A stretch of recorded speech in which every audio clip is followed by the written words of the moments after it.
chats. People that need help. Like, Okay. as you can see in that upper bar, there's a place where you can raise your hand if you have a question. But probably putting your questions in the chat's going to be best for us. So we should get started, right? And I'm in the right. So this presenters, this is your spot. Hello, everybody. I'm Bevan. I work for the Conservation District. I'm also here with Ed Siddell, is my colleague at the district. We both work for the Orleans County Conservation District. We've been helping land stewards and farmers since 1946 apply conservation practices for soil and water quality purposes. How do we do that? Our main way is we try to be the liaison or the bridge to helping all the land stewards out there access all the groups like who's presenting today. So Vermont Agency of Ag, Vermont Department of Environmental Conservation, and the NRCS, Natural Resource Conservation Service. So that is kind of our main way that we help facilitate these processes of getting people connected to these agencies. The Orleans County Conservation District is non-regulatory. We like, and being that bridge also helps that we're not the person who's going to come and help you get your permits, but we're happy to connect you with these people. Here I am. So we have a tight schedule. It's sort of a long meeting. Feel free to get up at any time and have more coffee and baked goods. The meeting is going to be recorded. Please do sign in. If you are here for Ag water quality credits, you have to also sign in on that Agency of Ag form if we have any farmers here. So on that note, I think I will hand it off to our first presenter, which is Shannon Morrison from the Vermont Department of Environment. Oh, I forgot. Nope, I have one more slide, Shannon. I wanted to talk a little bit. Oh, so agenda real quick. Housekeeping, there is a restroom back there. Our presenters are going to be from the Vermont DEC, the Natural Resource Conservation Service, Army Corps of Engineer, Agency of Ag, and then from the Conservation District, Ted's going to talk about technical and financial resources. And then hopefully you guys can fill out a survey at the end. We're going to do questions as we go along. We'll try to do like 5 minutes question after each presenter. And then next slide. Forgot more things to say about the Conservation District. So the Orleans County Conservation District, some of the services we do offer is water quality monitoring.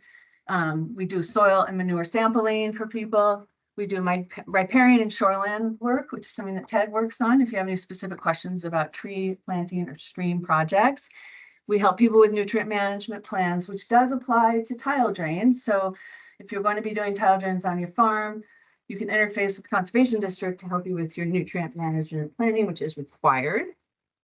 We also do equipment rentals. We really try to be the bridge and the liaison for program navigation. We also help lead locally led conservation in Orleans County. So really localize, getting people together. What is it that we want to work on for conservation projects? We have our annual plant sale coming up, and we do a lot of outreach and education like today. Okay, Shannon is going to come up and present, and then You want me to stand? I think, yeah, we'll let you. Does that work for you? Because you're in the camera. Oh, gosh. Okay. So get her slides. Sorry. Make it your slides for you. Great. And then, Yeah. is there a remote or am I remoting it? You want to too? just say next slide? Sure. Okay. You're go to view. Full screen. Hello. So why is it not sharing my screen anymore? That's interesting. Our first snafu, our third snafu, I don't know. Weird. I see your, That's not working. File. It's a PDF. Open, no, open, file. Oh, I tested this last night. Yeah. Full screen mode. are you in two screens possibly? Do you need to slide it over? Will you help me? For some reason, she's not popping up now. Two screen mode? Yeah, are you in dual screen mode, one on here and a different one on your computer? In fact, am I in dual screen mode? There's Is this it? Yeah, so did view full screen mode. Because it's a PDF and not powerful. So I have to do that every time. It's not gonna pull from my computer. It is. This is your screen. Okay, It's just, you gotta go that way. and so can I make it full screen now? Yeah. I'll do that. Probably go to file. Oh my goodness, guys, hang tight here. Can't really see. What did I do, Ted? How did I lose it? Recall. That's it started. Let's see, get rid.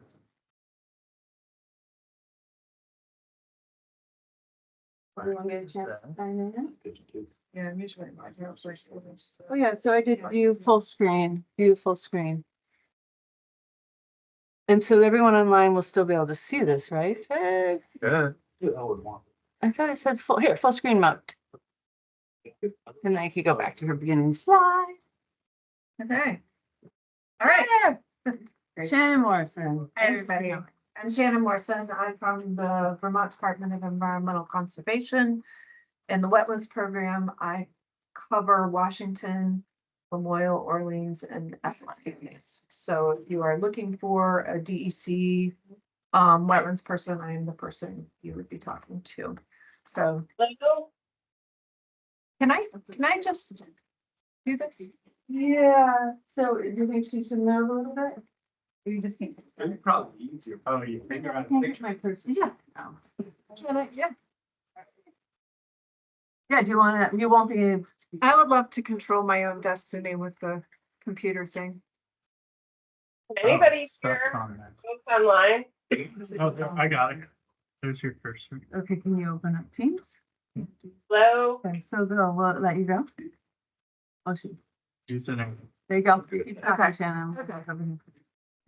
So just an outline for today, we're going to talk about why we protect wetlands, wetland functions and values, wetland ID and classification. That's a kind of a broad thing and state specific for the classification. We'll talk a little bit on mapping wetlands and then some specifics about state wetland regulations. Next slide. Slides still aren't showing to the folks online. Oh, my gosh. Okay, can you guys both help me? Sorry. So the slides are not, so you're online. I'm online, yeah, you just gotta hit. Sorry, guys. There, and then, not that one. No? Got stop. Okay, you've got You your go. desktop now, your message for your current story analysis. Which one are you doing? So go to share, Yep. pick this. Great. Okay. There. Okay. Okay, so, okay. Good thing you're checking that off. Okay, So how do I get her slides to advance? Okay. I think using press the down arrow. It's not working. Are you in? I think you guys. Can you move your mouse to her screen, slide it to the main I screen? think that's why we don't want this mouse going back and forth, right? I heard the train going, it was headed north. There. There you go. Actually, Yeah, I just can't do the Teams. Okay, I'm just gonna stay here for you. Okay, perfect. So in Vermont, we're interested by statute in protecting wetlands for the functions and values that they provide. So there are 10 functions and values, and those range from everything from flood storage to water quality protection, fish habitat, wildlife, and then some other ones like rare and endangered species, exemplary natural communities, recreation, open space. Next slide. Some of the big picture ones are flood protection, especially with the last year that we had. We recognize that flood protection is a really important function. These wetlands tend to receive and absorb flood waters, reduce velocity. So those waters slow down and don't have the same power to create destructive situations when you have a wetland floodplain for those to go through. Are we all right? Okay, that's good. Let's keep going. This is fine. So for example, the Otter Creek wetlands in outside of Middlebury really absorbed a lot of the floodwaters from Irene, and they're thought to have saved up to $1.8 million in potential flood damage. We're getting there, sorry. That's all right. Next slide. Maybe, Just trying to admit people, yeah. that's okay. This is just hyperman. If Laura's on team, Yeah, I she can can also admit admit people, so you don't have to That's fill cute. in with it. Okay, perfect. Next slide. Water quality is another important function. Those same waters that slow down and allow floodwaters to dissipate and slow down, also allow those waters to drop out sediment, nutrients.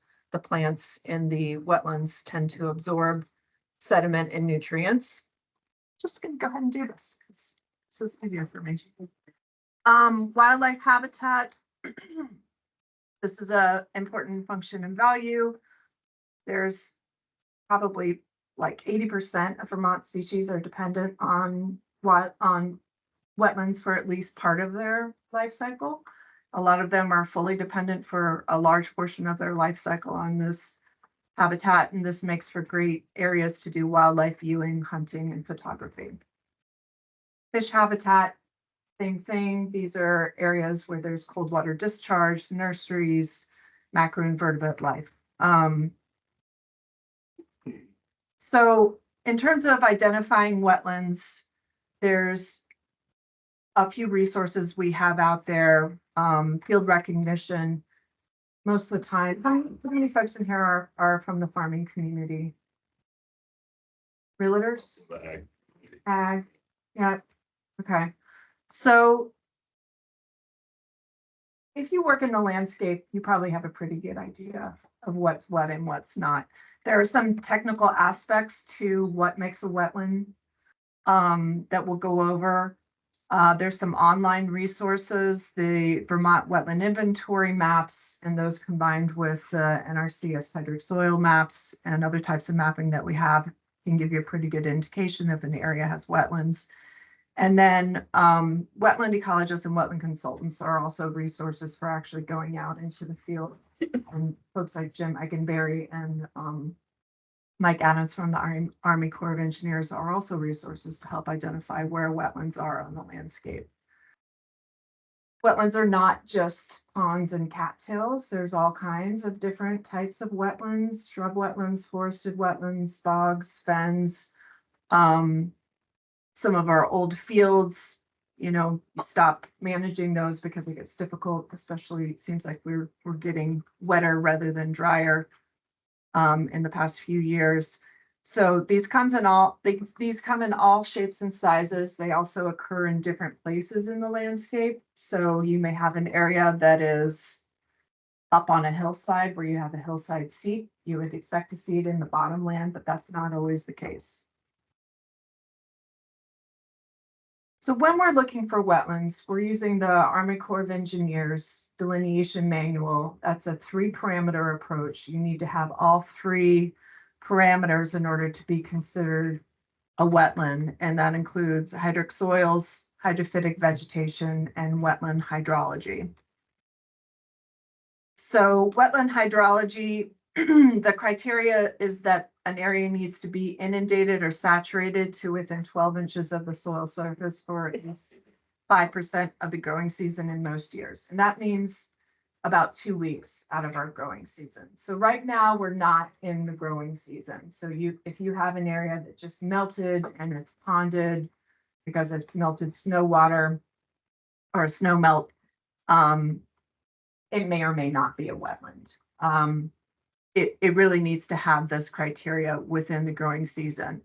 So there's indicators that we look for. Most of the time we're out at a site once. So we may not know how often an area is flooded or saturated or inundated, but we'll have an idea based on the criteria that are there. So things like surface water or evidence of surface water, soil saturation, high water table, that rotten egg smell indicates that there is sulfur fixing bacteria in the soil because there's no oxygen in the soil. The lack of oxygen is because of water instead of air. And we also look at aerial photography for that criteria. Secondary indicators, you would need to have 2 of those to meet this criteria. And these are just evidence that an area was flooded or saturated.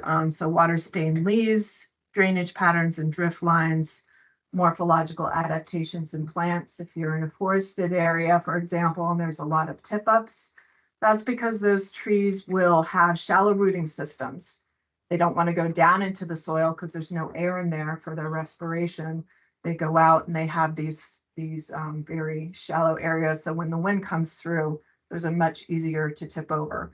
So if you have a lot of tip ups, it's likely that you have a wetland or you have bedrock really close to the surface and also maybe a wetland. Okay. So, whoop. Wetland soils, there's a whole big world of soil science that is really fascinating. But hydric soils have certain criteria, and that criteria has to do with the color, the texture, where things are in the soil profile. If you have a well-oxygenated soil, we have very iron-rich soil in Vermont, so that tends to be that, nice red color. If you have a well-drained, well-oxygenated soil, it's going to be very bright. It's going to be bright brown, may have some orange cast to it. That means it's rusting the same way your equipment rusts out if you leave it outside in the rain. It's oxygenated iron. If you have a wetland situation, you do not have that oxygen in the soil, that iron is reduced. And so you have something that looks very dark or gray. So we like to say red and yellow, happy fellow, black and gray, stay away. A lot of times you'll have a very thick organic layer because things tend to break down a lot slower in wet conditions. So you may have like almost a slimy layer of organic material underlain by a dark gray. You kind of can see that in the pictures. The NRCS has mapped hydric soil types. These are very broad mapping units. But really when we're looking for hydric soil, we're looking for an indication of what's on the ground on the property that we're on. So wetland plants, hydrophytic vegetation, that means water-loving plants. These are plants that are tolerant of anaerobic conditions. They're good at growing in places that other plants are not. Sometimes they have morphological adaptations like the lenticels on speckled alder, the thing that makes them speckled, are actually apertures for respiration. Instead of doing it through the roots, they're doing it partially through the bark. So they have special adaptations to allow them to grow in wet soil conditions. When we're looking at the plants, we're looking for a dominance of the plant community. So most of the plants, more than half of the plants, are wetland type plants. So in terms of wetland identification, one thing I wanted to introduce you to, this is a very handy tool, and I do have a fact sheet of all of these different links that we can send to you by email, so you can link right on them. But the wetland screening tool is a great tool that DEC has put together, and it ensures that you're pulling up all the layers that we look at when we're looking for wetlands in a remote desktop review. So it has the Vermont Significant Wetland Inventory Maps, the VSWI maps, which were created from National Wetland Inventory Maps. It has, if we've looked at a property and we have notes on it, or we have a wetland permit on it, it has that information. It has hydric soils. It has natural community types that are mapped by Vermont Fish and Wildlife. And it has wetland advisory layers, which are often town generated, or they're mapping in process. We created this tool for folks that are not always looking for wetlands in their daily life. So realtors, potential buyers, land, town administrators. It's just a really quick and easy way. All you need is a 911 address or a SPAN number to get in there. This is what it looks like. You basically type in your address and it pulls up this list of screening results. If you click down on that screening result, it may say wetland very likely. You should call the ecologist before you do any work here. And then it has who, it will pop up who the ecologist is. In this case, it's Tina Heath. It has her phone number. Her name is actually a link to her email. And then it has a link so you can go directly to the map and see all the layers. If you want to understand the layers that are showing up, each one of these drop-down boxes has an explanation of what that layer is. You can click on a PDF that has even more of an explanation. So if you say, somebody says I have wetlands, I don't understand why. You can go to the school, look it up, and see all the mapping that we're seeing that makes us say, hey, you should probably have this checked out.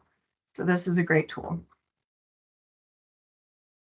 One other thing that this tool has that no other tools have is we've created a swamp lot layer. And this is basically those lots that really look like they're all wetland from what we're seeing on the maps. So we consider that there needs to be at least like a half an acre of upland in order to develop any kind of home site with septic and well and a yard and a house. So if it's showing up as a swamp lot, it means that there's less than a half an acre of area that doesn't have some kind of mapping on it. If you're in the realty community, if you're, looking at a specific parcel for development, this is a big red flag. And this is simply a mapping tool. We do have the ability to add and subtract parcels from this. If we go out and we're like, oh, this isn't the case here, we can take it off of this list. But this is sort of like a, ooh, watch out kind of tool. All right. We do have more mapping underway. We do mapping related to wetland permitting. And some of those maps are being updated quarterly. And then we have some larger scale mapping in different watershed regions. We had a nice one up in this area related to the Missisquoi River in 2019. Those maps have been added and updated. So you'll see some differences between what's on the map, on the VSWI maps now versus what was there a couple of years ago. And then there's more updates planned in the future and currently happening that are being adapted and looked at. These are all based on the National Wetland Inventory Plus. This is a nationwide effort to map wetlands, and this maps wetlands and also talks about what functions they may have. So landscape position, landform, water flow path, water body type. So if you have a wetland that's adjacent to a stream, it's going to likely have water quality protection functions, flood storage functions, fisheries functions. And by listing where these wetlands occur in the landscape, we're able to kind of get at what those functions might be. So not only are they mapping physically where they think these are, but they're also basically telling us potential functions and values, which is great. Okay, so the field assessment portion for wetlands, there's kind of two routes you can go with here. One is to hire a consultant. These are private sector folks that do wetland delineations. The other is a district with a visit with a district wetlands ecologist like me or Mike or Jim. And we're all folks that go out and look at these things. We do not charge a fee. The DEC program does not charge a fee to go out and take a look, but I am one person covering 4 counties. So if there's something that needs to be expedited and we know that a delineation is required, just based on what we're seeing on the mapping, we may advise you to go right with a consultant. If there is a permit that's going to be involved, you will need a delineation, you will need a wetland consultant to do that work. We review those delineations, and we do the permitting, and that review and that delineation is required to get through the permitting. Okay. So we do have a list of consultants that do that type of work on our website. Our link list has this link to consultants. And then we have a wetlands contact page to find your wetland ecologist. And like I said, I am the person for this district. All right, so we're going to get into trying to go as fast as how am I doing? All You've right. got plenty of time. Okay, good. You're like I'm talking fast. 15 to 20 minutes. Oh, okay. Got that extra coffee in today. So wetland regulation, I'm going to be speaking about the state of Vermont wetland regulations. So we'll go over classification and jurisdictional wetlands, buffers, avoidance and minimization, some allowed uses, which are important, especially for the agricultural community, enforcement and restoration. So there's a 3-tier classification system in Vermont, class 1, 2, and 3 wetlands. Class 1 wetlands are those that are exceptional or irreplaceable. Some examples in this area, I think that the town of Brunswick has Dennis Pond, that area. That got changed to a class 1 wetland. Some others that are up for consideration is that really beautiful central portion of the Clyde around where the Northwood Stewardship Center is. That's something that we've proposed should be a class 1 wetland. So they're very high quality wetlands that have some function or value, or at least one function or value that we deem irreplaceable. Class 2 wetlands, that's mainly what we're regulating. Those are wetlands that have at least one function or value that we consider worth protecting. And class 3 wetlands, it's a little bit of a circular reference, but it's neither class 3 or class 2, or excuse me, neither class 1 or class 2. So class 3 wetlands are not regulated by the state of Vermont. They still may be regulated by the Army Corps of Engineers or by towns. So a jurisdictional wetland in the state of Vermont, when the wetland rules first came into being in 1990, we regulated wetlands that appeared on the Vermont Significant Wetland Inventory maps and wetlands that were contiguous to those maps. In 2010, that changed, and we said basically, if it looks like what's on those maps, it is also likely a class 2 wetland and something that has at least one function or value. The shorthand that happened there is we said, look, if it's adjacent to a stream, lake, pond, or river, it's likely to have flood protection, it's likely to have water quality protection, it's likely to have erosion protection, it's likely to have those functions and values that we consider worth protecting. So we're also going to call that a class 2 wetland. If it's a bog or a fen, that's a category of natural community type that is worth protecting. Those take tens of thousands of years to form. They're irreplaceable.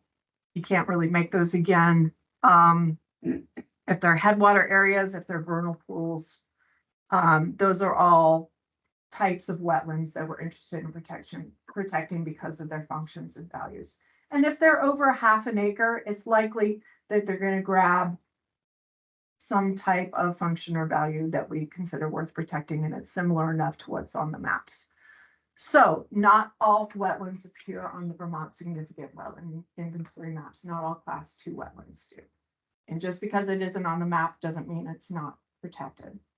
That's why we're giving you so much information in that screening tool, is that so you can figure out if there might be a wetland there, because the VSWI is not comprehensive. So when you look at the tool, when you look at the VSWI map, you're seeing a lot of information here.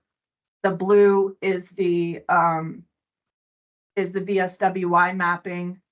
The brown is the hydric soil mapping. The light green is the advisory mapping.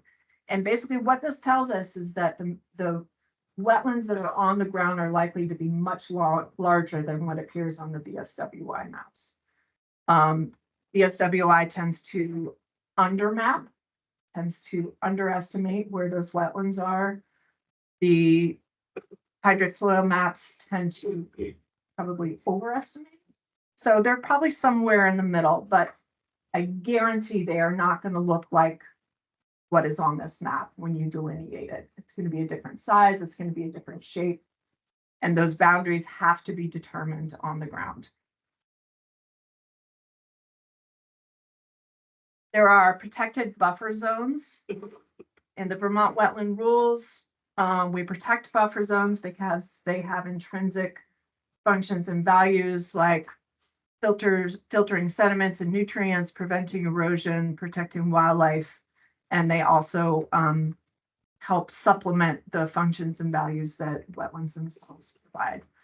There's a 50-foot buffer zone from the delineated boundary of a class 2 wetland, and there's a 100-foot buffer zone default, although it's variable in different class 1 wetlands, from the delineated boundary of a class 1 wetland.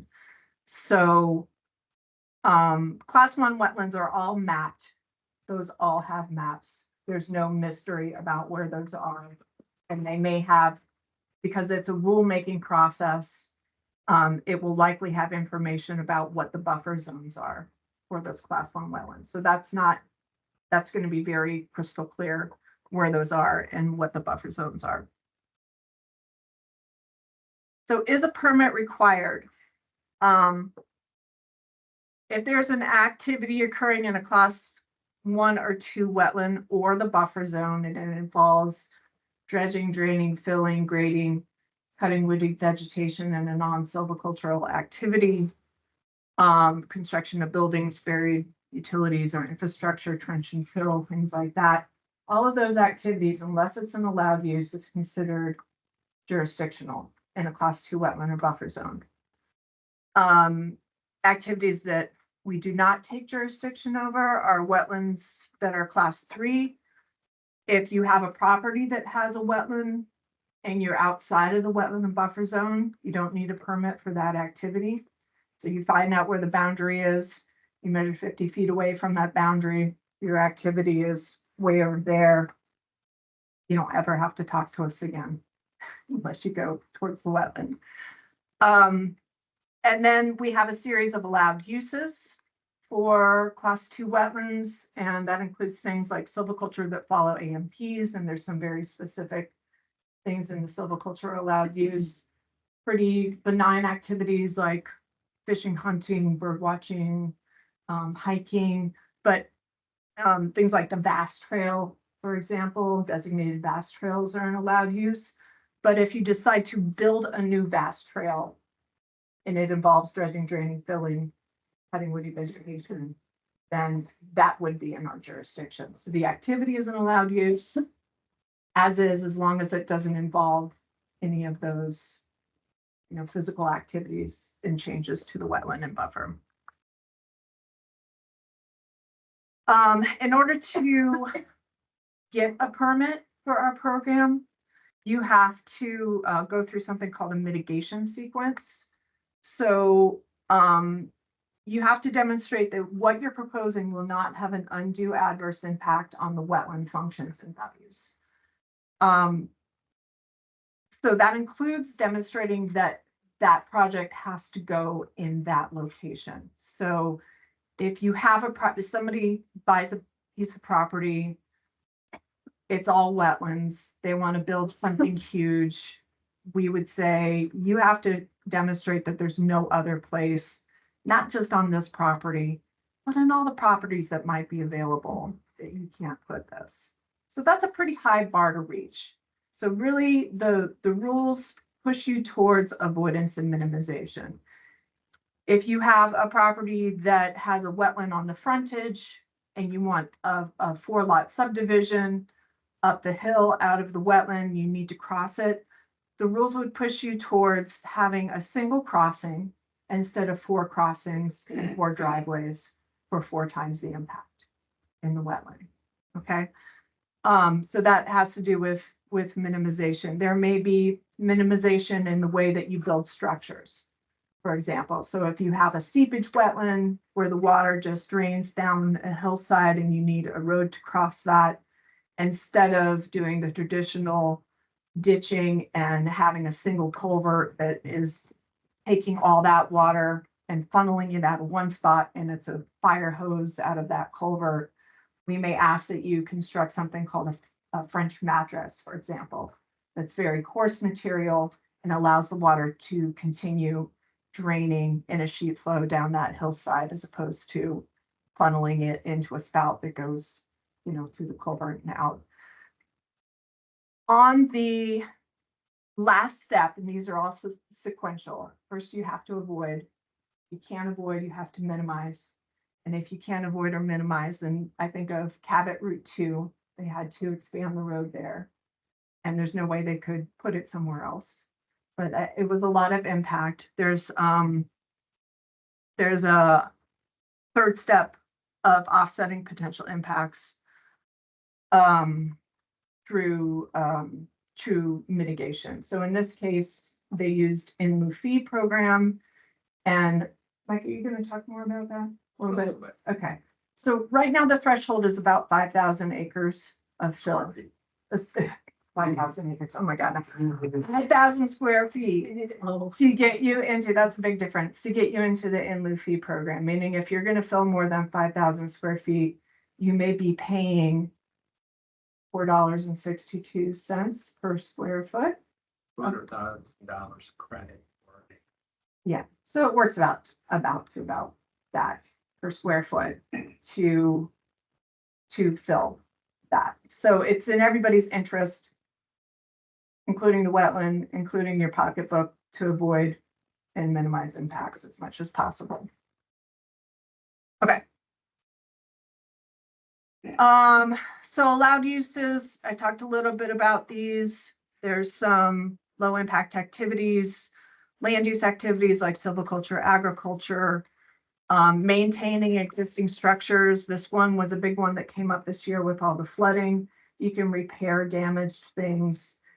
There's an emergency allowed use too that, you know, is used when somebody's like, there's a hole in the road, we need to go take care of this tomorrow before something goes in the wetland. You know, that's something that can happen right away, but maybe the replacement of the road is going to happen in the same place, and that would be covered under the maintenance allowed use. And then restoration with an approved plan can also be considered an allowed use. So for agriculture, there's an exclusion for wetlands that have been farmed since the jurisdictional time of the rules. So that would be in 1990. It needs to have been farmed since 1990 and in continuous rotation to meet that exemption. And that's for mapped wetlands. For wetlands that are not mapped, that date goes to 2010. Okay. So if you have an area that is used to grow food or crop, and so it's really strictly an area used to grow food or crop, not a drive, not a barn, not a, you know, a structure associated with agriculture necessarily, sugar houses, things like that. You have an area that's being used to grow food or crop, that is not considered a wetland under the rules if it's been in ordinary rotation in existence since 1990. That means that these areas also do not have buffer zones, but as soon as you take it out of that use, So in this case, somebody wants to build a new road that is no longer in ordinary rotation.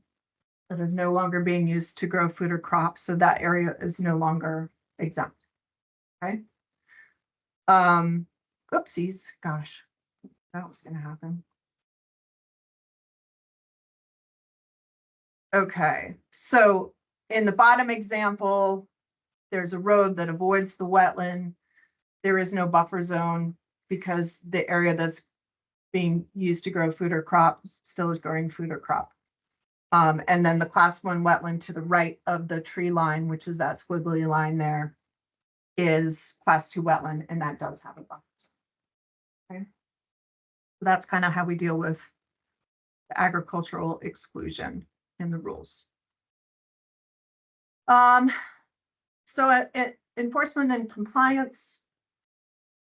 Basically, if there's a conversion, so forested area to farmland, if there's a construction happening in wetland or buffer zone, filling, grading, draining, non-silvicultural clearing of the wetland, maybe for a house lot or views or whatever, without a permit, it's out of compliance. Okay. And most of our work in our program is to try to bring people back into compliance. If that doesn't happen, or it's hard for that to happen, or we can't do an after the fact permitting and somebody's reluctant to do restoration, there is the enforcement program side of things that deals with the nastiness of lawyers and penalties and all of that ugliness. But if you're encountering our program, most of the time we're like, look, here's what needs to happen to bring this property back into compliance, and we try to work with people towards that end. And then we also do a lot of work with wetland restoration. So areas that have maybe traditionally had impacts in the past that could benefit from either being the hydrology being restored or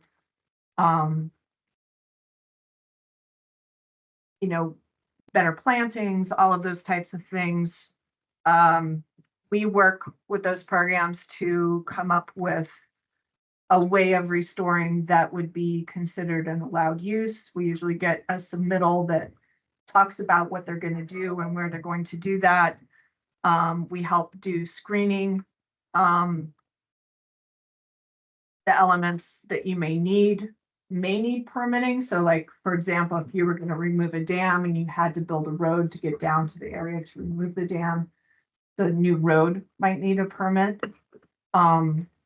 But removing the dam may not, even though it may be changing the hydrology for the wetlands behind the dam. We also check to make sure that the area that's being proposed for restoration isn't a fairly recent violation, especially if there's state money involved in the funding. We don't really support state money going towards restoring sites that are out of compliance. And then some other considerations are, we want to look to make sure that the hydrology that's being restored is similar to what we think was there before. Thank you. I'm almost done. So looking at historical imagery, things like that, native plantings, microtopography. And then there's all kinds of different sources with some acronyms. Some of I know what they mean, some of them I don't. And there's different types of restoration. There's, full restoration to, it was a wetland, now it's going to go back to being a wetland. It can be an area that's going to have some conservation or easement. Some of it may be acquisition, and some of the entities that are involved that may provide funding are Fish and Wildlife, and they all have different criteria. Like Fish and Wildlife really wants to be able to add on to some of their existing holdings, like WMA's wildlife management areas. You guys help me with some of these acronyms? Yeah.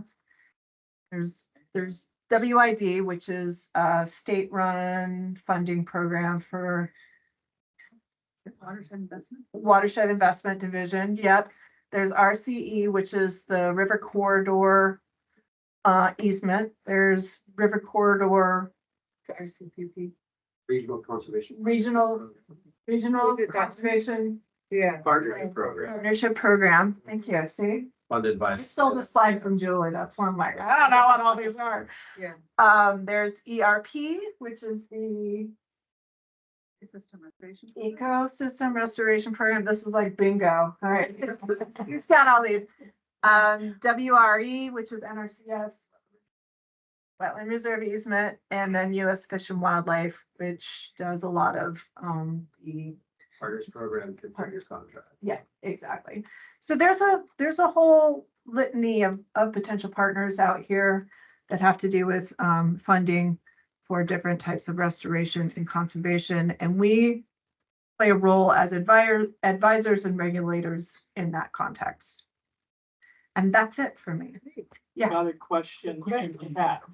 Okay, All right, the question I'll here, stand over here. Andy, is how does the set, I believe that's the pronunciation, versus EPA affect?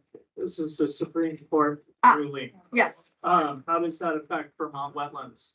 it does not It does for not. our regulations. So the Vermont state regulations are not connected at all to the Clean Water Act. It is a separate set of regulations and statute that are not connected to federal jurisdiction. Or not connected to state jurisdiction. Pardon me? Not connected to state jurisdiction. Our regulations are not connected to federal jurisdiction. They're connected to state statute, so they work independently.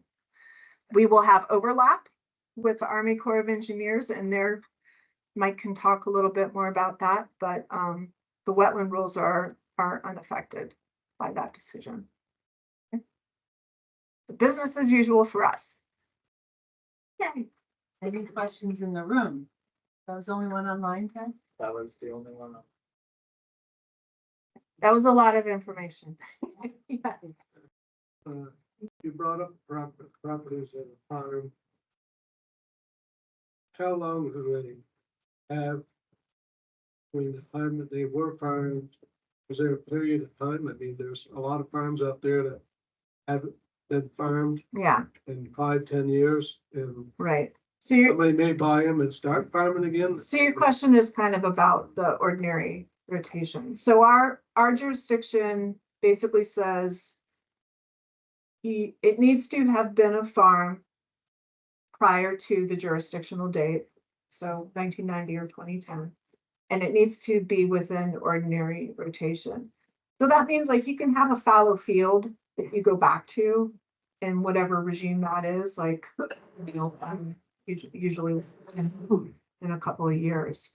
But I think that if you have an area that's been abandoned and it starts to grow up, then that no longer applies. That It's exception a does. historical farm. It's Yeah. now really a. Yeah, I mean, everything in Vermont was a farm at one point. Yeah, so I mean, I think that the straight face test is probably in reality about 5 years. Before we can say, look, we don't, you know, this hasn't been farmed, it's been abandoned and it's starting to grow up into shrub condition and that. This was your list of resources, right? Yeah, and that's probably better sent as an email. Yeah. There is a paper copy, but the Yeah. email will have a link where you can just press on it. Any questions? Yeah, is there something that can be done with small plots that are under a half an acre? You mean the upland portion?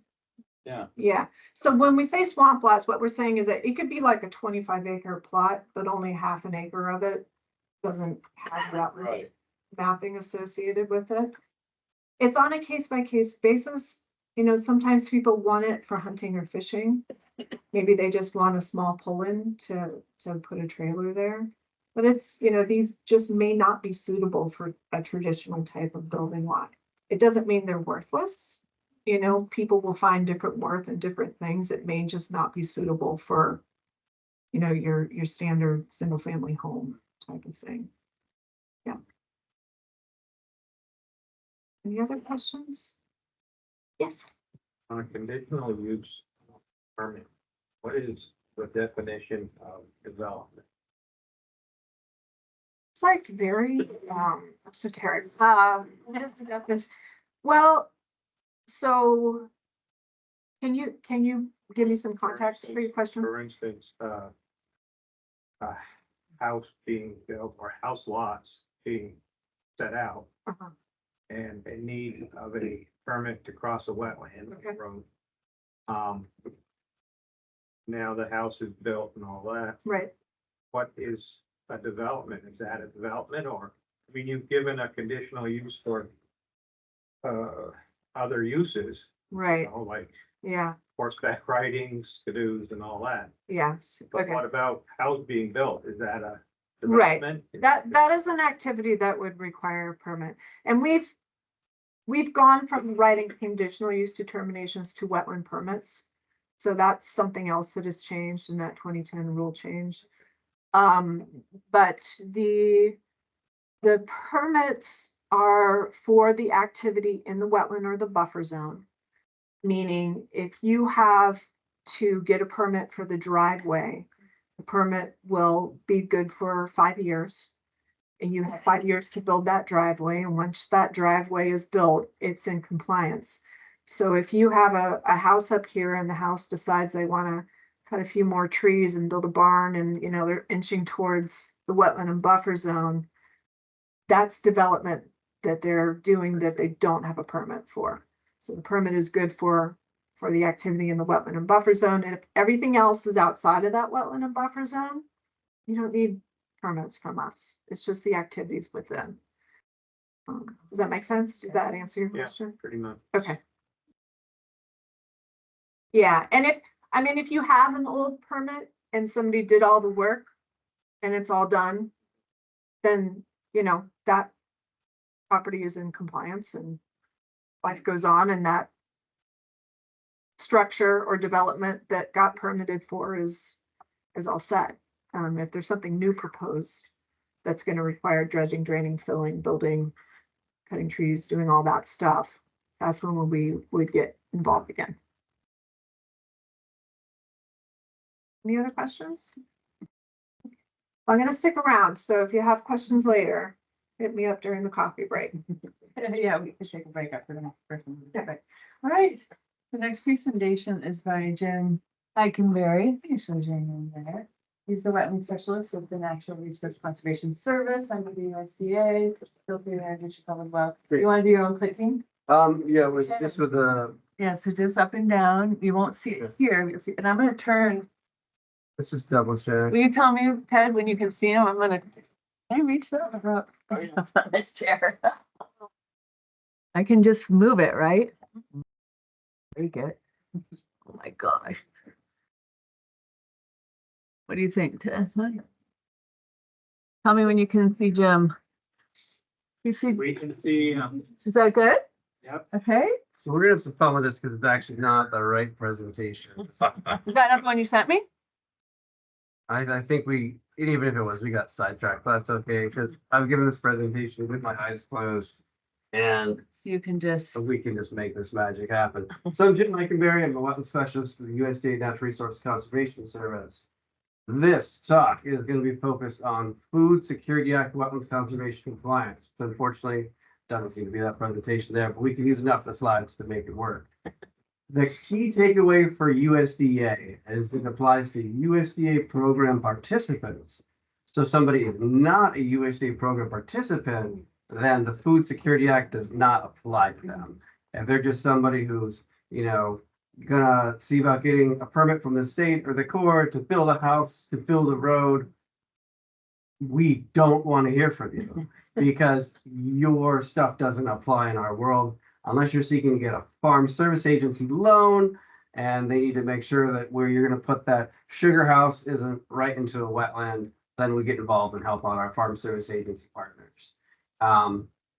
So that's the key takeaway. USDA program participants need to deal with the Food Security Act.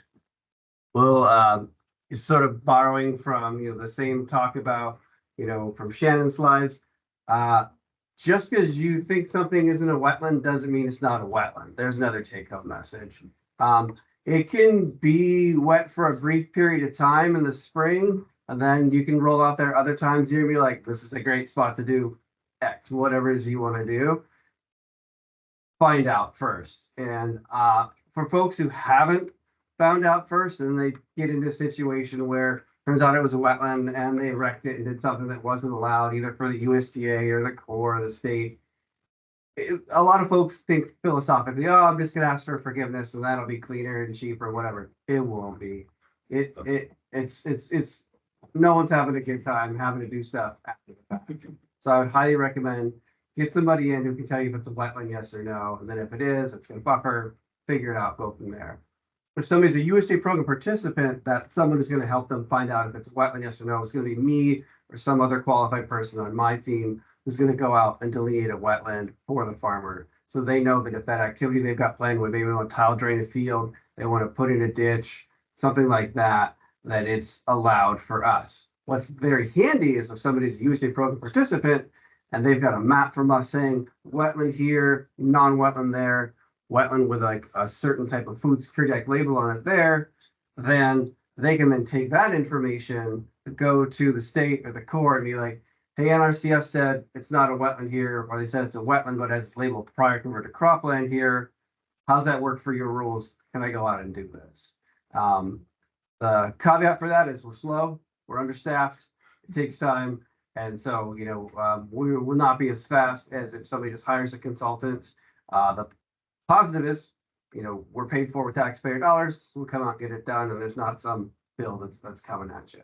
We do not delineate for folks for non-USDA reasons. Somebody wants to put in a driveway and build a house, say, hey, Jim, come for free and tell me it's a wetland. The answer will be no every time, because we are only doing it for the folks that are USDA program participants for purposes that fit within our world.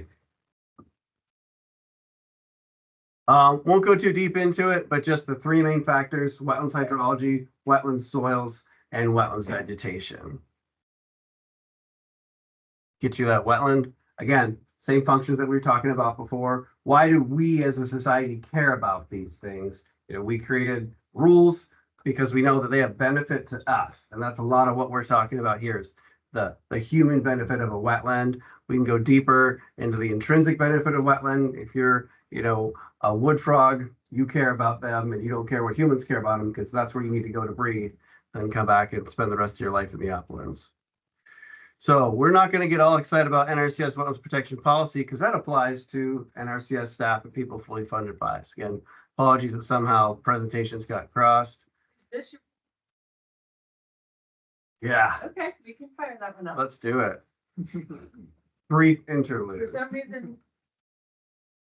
For you, I don't know why. So, okay, sorry, everybody. We go again. I'm gonna find my cursor. Oh, yeah. I can't never find your cursor. There we go.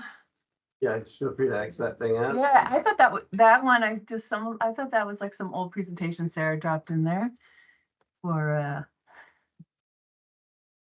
back here, guys, we have time. Just have to find my cursor, which I can never find when I switch between screens. It's on the big screen. Yeah, well, when it come over. This one? We go right there. Yeah. Scoot all the way to left hand and maybe it'll. Tried that. There it is, you got it. Alrighty, it's gotta go here. Sorry. Still a couple muffins left. Yeah, oh yeah, why don't we take a break? Anybody wanna jump up and use the restroom or? I've been known to sing, but you don't want to sing. Anyone have a good joke? You're on camera. Good joke to share. Presentations, alrighty. We are going to the Food Security Act. Yeah, I guess I didn't know that was your top. That's it. All right, open. I want to download it.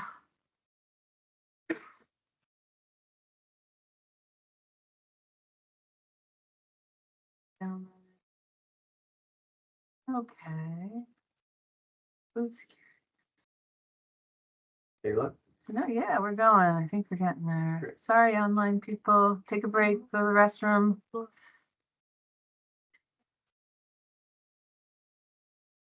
Page 23.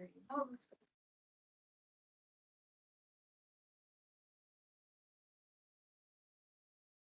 Stop, where is it? 23. That one scene.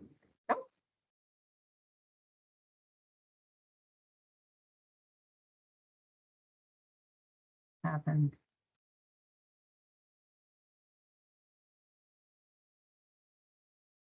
There we go. Okay, and then, goodness gracious.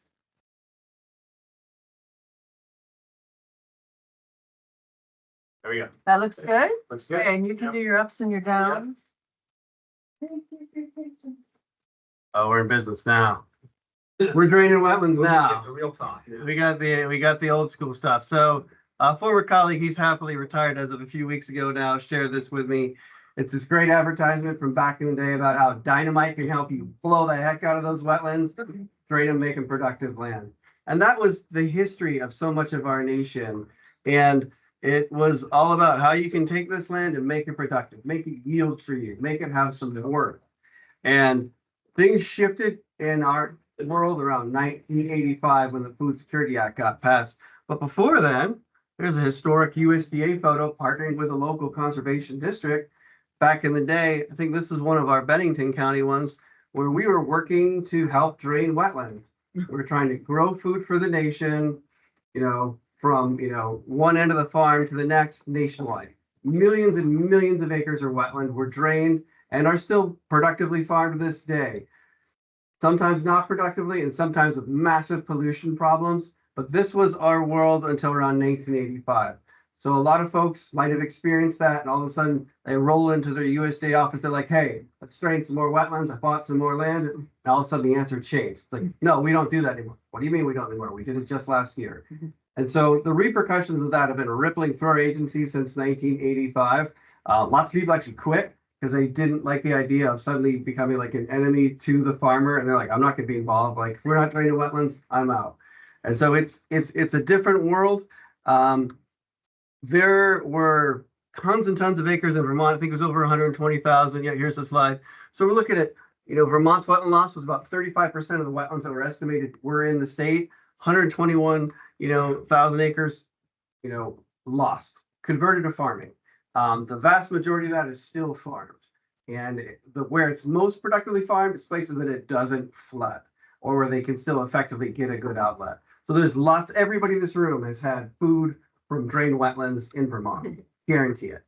And then other parts of the nation, 85, 90%, just millions of acres. And that's a lot of productive farmland right now. And in 1985, they decided, that was enough. We're good.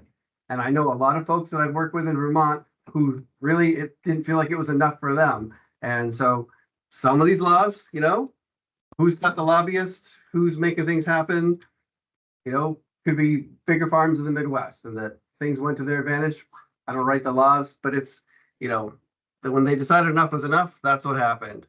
Well, here's another one, Orange County, getting a drag line in there. These are shockingly wet places, but you kind of float in there, get that thing cleaned out. Draining wetlands a ton. Food Security Act came in, everything changed. So the gist is NRCS for USDA program participants has the legal authority, and really we're the only ones who can, to make a wetland determination. A delineation is going out there, putting a line around something, saying it's a wetland, yes or no. A determination is saying it's a wetland and it has this label, and the label has legal ramifications. The cleanest label for somebody managing land is non-wetland. Great label to have because you don't really have restrictions, and you can show that map to somebody else, and you can do whatever the heck it is you want to do on your land without, having to deal with issues. Prior converted cropland is another label. We'll get into those details real quick. That means it was wetland. It's been converted, has some wetland characteristics, and maybe if you just keep farming it, it's going to be hunky dory, and you can make it drain more if you need to. But if you want to suddenly build a house, put a road through there, could be some issues. All right. The trigger, this is wacky. They changed the rules from 1985 to 1990. Used to be that, say, you wanted to clear a beautiful forest or wetland and just have it be pasture, just have it be hay. It wouldn't be a violation of the Food Security Act. In 1990, they kind of tightened down the screws. So like, no, you made that land more able to grow an agricultural commodity crop. Thus, you're looking at a potential Food Security Act violation. So especially when we're looking at modern stuff, somebody has, this wetland area and they hadn't converted it before 1985, it's likely going to be a potential issue. What can be the repercussions of being in violation of the Food Security Act means you can't get USDA funds to do what you want to do. That can be a big deal if you're a large farm operation. You've got access to $450,000 of funds per every farm bill cycle. You need to put in a barnyard, silage leachate storage, manure pits, etc. Not having access to those funds is significant. Not having access to highly federally subsidized crop insurance is significant. There's a lot of repercussions for folks. For folks that are more on the private landowner side, but they're doing forestry work, could be issues as well, because we do work, I see Luke's here today, with a lot of, folks in the forestry community. So there's impacts of not being able to access those funds. All right. One of the more fascinating twists in this saga of the Food Security Act is it's about annual commodity crops, not perennial crops. So if today I rolled out to this beautiful forested wetland, not thinking about the Corps, not thinking about the state, just thinking about USDA, and I nuked that sucker, and I popped out all the stumps and I tile drained it and I grew corn. That's a USDA, Food Security Act violation. That's trouble. You're going to have issues with the USDA. If I went to that same forested wetland, did that same destructive activity, put in the same tile drainage, and planted my little rows of blueberries, I don't even know about it. It's not an issue for the USDA because you're doing a perennial crop, not making it more able to grow an annual commodity crop. That's what Congress came up with, so that's what the rules are. We have a whole list of what the perennial crops are. There are folks in Texas who see if they can get away, if they're not a core jurisdiction and don't have state wetland rules, roll in there, put in their pecan plantation as fast as they can. So, there can be situations where somebody is doing great with the USDA and is totally in violation of the Clean Water Act and the state wetland rules. So another take-home message is it's confusing as all get out. And just because you're fine with somebody doesn't mean you're fine with the other folks. So we like to do joint site visits and give people answers so they get to hear it from everybody. Because otherwise you'd be like, well, Shannon said I could do it, but then Jim's like, you say you can't do it. It's too confusing. We do, this Friday, we're doing another, it's a 12th or 13th annual meeting of all the professionals that deal with wetlands. And we spend a half day just going over our rules annually to make sure we understand it. We deal with this stuff all the time. So it is kind of unfair and unrealistic to expect somebody who's managing land, living their life, working their job, to also understand all of the nuances of these rules. So when in doubt, ask for help, get somebody to help you sort it out. And it'll, as much as it might feel like some grief in the moment, it'll be a whole lot less grief than somebody saying, hey, you need to remove that, $500,000 manure pit from the wetlands. You shouldn't have put it there. Nobody wants to be in that situation. All right. There's a form called the 80-1026 High Rootable Land and Wetlands Conservation Certification Form. That's the form somebody's going to fill out as one of the two basic required USDA program eligibility forms. I like to think of that as a contract between the taxpayers and the person who's doing that. That you're voluntarily agreeing to be subject to these terms if you're going to accept USDA funds. It's not always explained as well as it should be at the office, but that's the way to think about it. You're signing a contract to buy a house, to buy a piece of equipment. Think of it, you're agreeing that you're not having in the past and not going to in the future violate these USDA wetland rules. And by doing so, you're accessing the USDA funds. All right. Won't dwell too much on that. And we get authorization to access your land. We're not just going to roll out there at any time, though. We're going to call first and say, hey, we come out. Is this okay? And if basically somebody lies, the fraud is on them. And then in the end, they can catch up and be a major financial penalty, especially if years, decades roll by, and that violation's been there and it finally gets noticed. The USDA by law has to look at how much money you got from us since that violation. If you're unwilling to fix it, you need to pay that money back. And that is a nightmare for anyone. So we'd much rather work with you, restore the wetlands, figure it out. We're not gonna dwell too much on this other than politics, right? It's got hydric soils, it's inundated, it's hydrophytic, except lands in Alaska identified as having a high potential for agriculture development and a predominance of permafrost soil shall not be considered wetland for the purposes of the act. Why? Because that's what Congress decided. So if somebody has some, permafrost wetlands right now, they might be able to wreck them and farm them.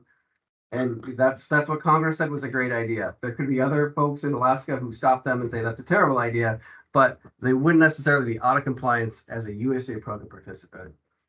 So that's, some of the mysteries of this law. We've already gone over some of this. We know how to identify them. Beautiful wetland there. So what's a converted wetland look like? It'd be if after December 23rd, 1985, that's sort of that date in the statute.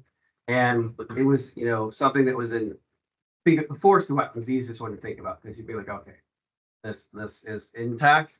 And then they cut all those trees, popped out all those stumps. If they just cut the trees, that's not going to be a wetland violation with the USDA.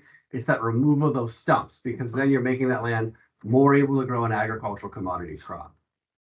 So that's really a trigger there. Prior converted cropland is a label that a lot of folks, if they don't have non-wetland, they really want to have prior converted cropland, which means it's wetland. It had been cleared and open land before 1985, that 12/23/85 date, and there's proof that somebody grew an annual commodity crop at least once out there. And if you've got those, factors, then that can get you this prior converted cropland label. This is the most permissive label with the USDA as far as something that was wetland, but you can do additional drainage out here. You could do additional fill out here, and whatever it is to keep your farm rocking and rolling, you can do that and not have any issues with the USDA. You might have issues with the core of the state, depends on what you're looking to do out there. It's not subject to abandonment. So this is where things get even crazier. I think I've got that slide next. So imagine this as wetland here in 1985, and had been cropped. It was somebody's corn ground, and then somebody sold it to somebody else. Maybe somebody passed and it got inherited by people who didn't want to farm it. So it grows up into trees. There it is in 1996, growing up in trees. There it is in 2011, tons of trees. And there it is in 2014, it's growing corn again. And so this would not be a violation for the Food Security Act with the USDA, because it had the prior converted cropland label. In the eyes of the USDA, it never went out of agricultural production. It went into trees. Trees are part of our agricultural world. And so somebody could have, in that situation, clear that forested wetland, plant an annual commodity crop, and been totally fine with the USDA. I wouldn't need to go out there and do anything different unless they want to meet sort of label where things are. Now, will they have trouble with the state, with the Corps? You bet, because it would have gone beyond sort of this 5-year period of abandonment. But the USDA would have been fine with it. Farmed wetland is a different label. It was open in 1985, but and actually this one, it had that annual commodity cropping history, but it just floods all the darn time. And for a period long enough, and there's all sorts of stuff in here, but basically, it's got floodwaters on it for more than a couple weeks for more than 50% of the springtime. So if you're, along the Barton around here, or on the Otter Creek, or the Lemon Fair in Addison County, there's chances to have this kind of land. So even though it's got a lot of the stuff that prior converted cropland has, it's got more limitations to it because of that annual wetness. So if 5 years go by and nobody's farming that, nobody's brush hogging that, nobody's cleaning out the ditches, it can be considered abandoned. And if it's abandoned, then it's going to revert to a label that's more restrictive, like wetland. Farm wetland pasture. Tons of farm wetland pasture, Orleans, Essex, Caledonia counties. It basically was open in 1985. Somebody was farming it, probably great pasture, hayland, some mix of that. But nobody was really putting the plow to it, trying to go an annual commodity crop out there. There's tons of thousands of acres that are just like this. And it's wet, but maybe there's ditches, maybe there's even old, tile lines out there. And so this could be subject to abandonment if 5 years go by, kind of getting to one of the questions. What if nobody maintained that farm in a while, but I really want to bring it back? If more than 5 years go by, nobody was brush hogging that, nobody's cleaning out the ditches, then you're reverting back to that more wetland label that's more restrictive. And this hurts a lot of folks trying to buy farms and fix them up here because somebody wasn't taking care of that land in a way that would have been advantageous to maintain the better label, and thus it kind of reverted back. So less land is available for the farming that you might want to do. All right, we're not going to get deep in the weeds on that. Final rule. Oh yeah, we can get really, really boring. But it's basically talking about when we're looking at what you can restore that ditch back to, it's when that thing was put in and it was in its best drain condition. So nobody's looking at your half-filled ditch and be like, oh, you can only maintain it to half filled up. No, you can bring that back to the way it used to be. And from a legal standpoint, it gets even more complex than just the dimensions of that ditch. It's the drainage conditions of that ditch or drainage system, which is based off of a lawsuit that happened for some rice growers, and they interpret it. And so it's easy to understand dimensions, but if you get more precipitation on your farm than you used to, and you get a hydrologist to say, yeah, if we made this ditch, it's right now 2 feet deep, and 2 feet wide, but back when they installed this thing in 1945, it was moving this much water. And now, in order to make it move that same amount of water, it needs to be 4 feet deep and 4 feet wide. If you can get some qualified individual to testify to that, then you could change those dimensions of the ditch, maintain the as-built drainage conditions, and still rock and roll out there. So confusing, messy, and it puts a burden on the producer. Manipulated wetlands. You wrecked those wetlands, and it was not specifically for the purpose of, or didn't make it more capable of growing an agricultural commodity crop. So somehow woody vegetation was growing back up and the wetlands have been altered. Could it be an issue with the state decor? Sure, could be. Won't be an issue with the USDA because you haven't made it more able to grow that corn or whatever out there. All right, other things the USDA and the Food Security Act doesn't regulate, doesn't care about. We used to get people coming in all the time, so I want to build this pond. They fill it onto their form, and I just have to send it right back.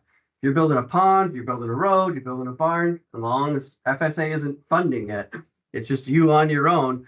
The Food Security Act doesn't apply because the footprint of said pond, said barn, said road is not growing annual commodity crop. All right, minimal effect. If you need to wreck a little bit of wetland and it's wetland that we see as not having a lot of function or value, we have the legal authority to grant about a half acre or less exemption. That doesn't mean the state or the Corps is going to agree with us, but we can say for USDA purposes, oh, that little 0.2 of an acre of beat up puddle in the middle of your cornfield that you want to run some tile line through, it's not an issue. All right. How would NRCS become aware of a potential violation? Mostly through people doing their own crop reporting to the Farm Service Agency. They circle on the map where the new cornfield is. That was all woods. They never asked if it was a wetland or not. They need to come out. Wetland. It's not. When NRCS is out, and also folks that are fully funded by NRCS, providing technical financial assistance. So we've been invited onto somebody's land. If we see something that's a potential wetland violation, we are legally required to note if it's an issue, and if it doesn't have an existing label, then we're going to have to fill out a form called 569 and go and see if it's a wetland violation or not. If the program participant doesn't want us to do that, we check a box that says access denied. It goes to our Farm Service Agency partners, and they put your USDA benefits on hold. If you're expecting to get a check, for crop insurance or for whatever, it's never going to arrive until you let us go back out there, or you declare that you're no longer a USDA program participant, and then sort of you stop getting USDA benefits from then on out in perpetuity. Easement monitoring can be another factor. We do a random spot check that's required by law. So if we come out and we see you wreck wetlands, we're again going to have to note it. And then our goal is just to work with you to restore them, fix it, find a way. We're not looking to punish anybody. There's a whistleblowing process. Happens on occasion. Somebody could be driving by, they're like, I saw this. I wonder if it's an issue. We can't tell them anything about your farm because your rights are all protected under Section 1619 of the Farm Bill, unless you specifically give written permission, allowing information to go to somebody else. Otherwise, we can say thank you for that information. We can do an investigation. If somebody's a program participant, we're going to interact with them. If they're not, investigation over. Because we only can do stuff with folks that are working with the USDA. It really is more than it used to be. Climate change is real, and y'all have experienced it. Your fields are wetter, your land is wetter, your infrastructure blows out more frequently. We get more intense rain and we get it in the summertime, less snow in the winter. And it's just a major factor that's impacting land use around here. And that more heavy rainfall, it's particularly in the Northeast, those downpours. I live in Montpelier. Y'all know what happened in Montpelier. It sort of tried to wash away in July. Those issues are going to become more and more likely, and it's people are going to need bigger culverts, more robust infrastructure to handle the water that's coming our way. Another half of my job, I think I have 10 different halves of my job, is managing our wetland reserve easement program. So we work with folks who have land that was wetland, had been agriculturally altered, they're farming it, and maybe it's just not going well. Maybe it was great from 1950 to 1992, but now it's just been so wet, it's nothing but a hassle.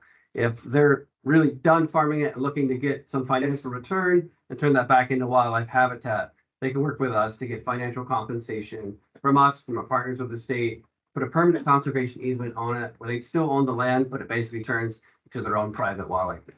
Yes, we pay for the restoration, we do all that work and make the magic happen. All right, that was a ton of information all at once. Big picture, call if you have questions, be in touch. We want to help keep you out of trouble, and we want to help you understand land and at times the challenges of what some wet places can and can't do. So when in doubt, be in touch. Sure, go and get your info. Sure. Take questions. Sure. Any questions? Got any questions online? No questions from chat. All right. Yes, sir. Thank you. We have a lot of new Amish farms in Brownington. Yeah. Now, they have nothing to do with government programs or anything like that. Yep. Where's the oversight? Yeah. So depending on, and I can say this because I'm related to a lot of Brethren and Mennonites, and then the Amish are just one more step. Depending on sort of the parish that you're in, you may or may not interact with the government. A lot of the Amish folks in particular will have little to no interaction with the government if they can avoid it. So if they're not USDA program participants, Right. then they're never going to interact with me. And I'll never see their land and they're never going to ask me questions. And that's from a religious perspective for them. I think that question gets very challenging for our state partners and for the Army Corps of Engineers who have legal authority over them that I don't, because they're not participating in my program, which is a voluntary thing. So they're choosing not to. So no Jim. But for Shannon and for Mike, they've got authority to see stuff on their land. And I've seen some fascinating things on some of the land, both in New York State where I grew up and here in Vermont. And you're like, oh yeah, that's not lawful. They're opening these So- old farms right up, a lot of them. Sure. I mean, I wondered one time whether the 40-acre land clearing law was even Yeah. launched. And it's I mean, it's amazing some of the things that they Yeah. do. it happens. They must hire certainly some outside mechanical work, but it's a lot in a hurry. Yeah, and so the most frustrating answer is they need concerned citizens to report on them, right? And so that's the thing that nobody really wants to kind of rat or tattletale on anybody else. But that's the only way that an agency that has authority to actually roll out there and be like, whoa, y'all, we need to put the brakes on this and have a discussion. If they never are notified about it, they're never going to find out about it. And so that is a frustrating thing. I've certainly had, folks that are neighbors of farms who don't want to try to, make bad things happen on the farm, but they also have a lot of concerns. So for us, we've got that anonymous whistleblower process. But if somebody wanted to do that with an Amish farmer who wasn't participating in USDA problems, it would go nowhere with us, because the first part in our process is the person USDA program participant? If no, investigation ends, because we don't have any legal authority there. So that really goes back to Mike and Jen. So on that though, if they're not a participant and you get a complaint, are you allowed to carry on that complaint to say my agency or the state though? No, you can't. No, and again, it just gets into the different rules, so we could say that person who called us, like, we Go might ahead. also want to talk to the state and the Corps if you have concerns, because if it turns out this person isn't working with the USDA, your complaint will go nowhere. So that's part of our conversation we do have with folks, so that they can be made aware. There's a nuance, follow-up question. From Andy online about, the US Supreme Court ruling on wetlands. Second? Yeah, second. Yeah. So I said, followed up saying that it's Vermont wetlands are under state jurisdiction, correct? Well, they've got federal jurisdiction and their state jurisdiction. So Mike's gonna talk about SACIT because it's related to the Clean Water Act. And the Clean Water Act's fascinating, argued back and forth. Everybody's fighting about it forever until we all die. The waters of the US definition. The waters of the US Clean Water Act is totally separate federal legislation from the USDA Food Security Act. So even if that magically went away tomorrow, and even if Shannon's rules magically disappeared too, if somebody was still a USDA program participant and the Food Security Act was still in place, they'd have to still work with us and do wetland related things. So think about it as you've got federal law and then the state can come up with something even more strict. And Clean Water Act, having a staff presentation that Mike and his colleagues did last week, it's a hot mess because people are suing so frequently that the definitions keep changing that I'm glad I don't have to present about it because mine hasn't changed much since 1990 other than one little update adding crop insurance. But you guys, you're getting sued left and right every 6 months. There's like a new way to have to understand things. So. On that note. Next. Wow, what a segue. That's your setup. Yeah. He's the leaguer. Mike Adams from the U.S. Army Corps of Engineers is next to explain federal jurisdiction. Is that how you better say it, not me. So Mike, you can just do the little down arrow. I won't leave you until. So, excuse me, I'm Mike Adams. I am with the U.S. Army Corps of Engineers. I'm a project manager out of our regulatory office here in Essex Junction. We got a field office there. We got a field office in Maine. And then we have a district office out of Concord, Massachusetts. I cover the entire state. So I'm going to go through the core program today. I'm going to go through some of our goals. I'm going to go through what our regulatory authorities are with the Rivers and Harbors Act, the Clean Water Act.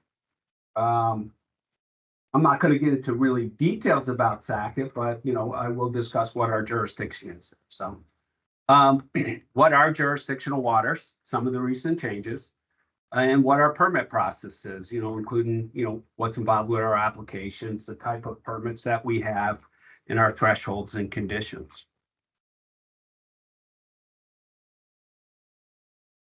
So basically, the regulatory program is to provide and protect the nation's aquatic environment, including most wetlands, while allowing reasonable and responsible growth, believe it or not. It is really there. That is our job, to evaluate those environmental impacts along with that reasonable development. We're providing a balanced decision, hopefully, that is timely, predictable, transparent, consistent, and really rooted in good science. And that obviously complies with the laws that we're administering and the related laws. Once our jurisdiction is triggered, there's other laws that we got to make sure your project's compliant with. The first authority is Section 10 of the Rivers and Harbors Act. It goes all the way back to 1899 that we've been doing this. And we have jurisdiction over structures and work that are located in, under, and over narrow bodies of water that could cause the effect of that course, location, or capacity of that water. It also involves the excavation from or dredging into those waterways. So for instance, a dock in a Section 10 waterway requires a permit. Moorings, piers, the horizontal drilling or the directional drilling underneath a Section 10 waterway requires a permit, as well as the aerial transmission line that will cross a Section 10 waterway. So Shannon and Jim were talking a lot about wetlands. My jurisdiction is over waterways, lakes, ponds, and including wetlands. So this is where the Rivers and Harbors Act, where we have jurisdiction over Section 10 waterways. Vermont has quite a few Section 10 waterways, more so than most of the other New England states. They were either currently used or were used in the past or may be susceptible to use for interstate or foreign commerce. These Section 10 waterways are delegated by Congress, and only Congress can kind of delist them. All tidal waters are Section 10 waterways. Some of the big Section 10 waterways up around here is Lake Memphremagog is a Section 10 waterway. The Black River going into Memphremagog, but it includes other ones like Lake Champlain, Winooski River, the Connecticut River. Over in Essex in Caledonia County, there's a lot. There's the Passumpsic, the Nohegan, branches of the Nohegan, and a lot of that's going back to the logging days. That interstate commerce, again, is what ties us to these waterways. So anything over, under, through it, in it, any work or activities requires some type of permit from the Corps of Engineers. Next authority is the Clean Water Act, that whole Sackett thing. Basically, it says that we have jurisdiction over the discharge of dredged or all fill materials into waters of the U.S. or WOTUS. So that's what the Clean Water Act says. It says that we have jurisdiction over fill placed in WOTUSs or waters of the U.S. Those discharges may include, your typical rock, sand, placement, fill into that wetland or waterway, where you're basically essentially changing that from a wetland to dry land. You're changing that bottom elevation. It could be the redepositing of fill material in a field, or if that's what your project is. It can be that mechanized land cleaner that Jim had talked about a little bit. It can be temporary roads. Temporary construction mats are actually considered fill. The diversion of the stream during construction for a new bridge. The bridge itself may be having a discharge of fill into a waterway that we have jurisdiction over, as well as that temporary fill to divert that water during the construction is jurisdictional to us. A bank stabilization project, that fill to armor your bank is jurisdictional to us. I don't have it up here, but an obvious fill in a wetland for a residential subdivision, for a new commercial building. Those things require a permit under the Clean Water Act from us. Some discharges or some activities that don't is, an elevated boardwalk on simple timbers or something. Even though that's in a wetland, that isn't something that's jurisdictional. We don't look at that as a discharge of fill. We don't regulate that. The drive-in of a pile for a fence, the drive-in of a pile for a solar array, even if those are in a wetland area, that's not considered a discharge of fill. If you place those piles close enough that it acts as fill, then it's jurisdictional. The cutting of the trees in a forestry wetland is not jurisdictional. But again, if you are doing mechanized lane clearing, when you're taking out those stumps, that is jurisdictional. So that triggers our definition of fill and then requires a permit under the Clean Water Act. But we also have some exemptions. We have 6 exemptions. I'm going to go through a couple of them. The normal farming, silviculture, and ranching activities. This allows for the continued plowing, seeding, and cultivating in ongoing farm property. So if you have a farmed wetland pasture, you have a PC area, you have something that's currently in normal rotation, that in its wetland, by definition, that plowing, seeding, or cultivating is not a regulated activity. It's exempt. You can continue to do that in your fields. But you can't do it in a manner that it converts it to dry land. You can't convert it from that wetland, that NRCS that says you've got a PC wetland, or you got a prior convert, or you have a farmed wetland pasture. If you do it in a manner that converts it, then that brings it back into our jurisdiction. And it must be part of an ongoing establishment. And again, kind of that normal rotation. If you take it out of form for a couple of years, bring it back in, that's considered normal. If it grows back to Jim's picture where you all of a sudden are seeing that forested wetland, but it was in act, even though it may still be prior converted for NRCS purposes, it is not for us. We do not have to accept that PC determination at that point and say there wasn't a discharge of fill there. So that, in our case, would be something that's jurisdictional if it was done without a permit or violation.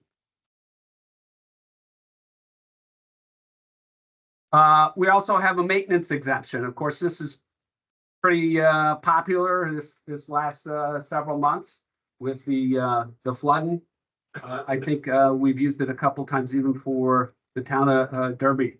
Actually covered a few projects, but it allows the emergency reconstruction of recently damaged but currently serviceable. So it had to be a serviceable structure before the event.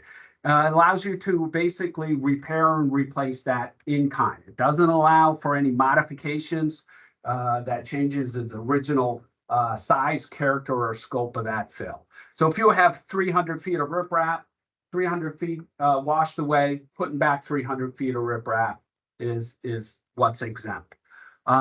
It's got to be done in a reasonable period of time, and that's usually considered within 2 years, unless there's really something else going on. And that 2 years is kind of there. You know, we're thinking that's what it takes to plan the project, maybe raise the funds to do the project, get the contractor and stuff like that.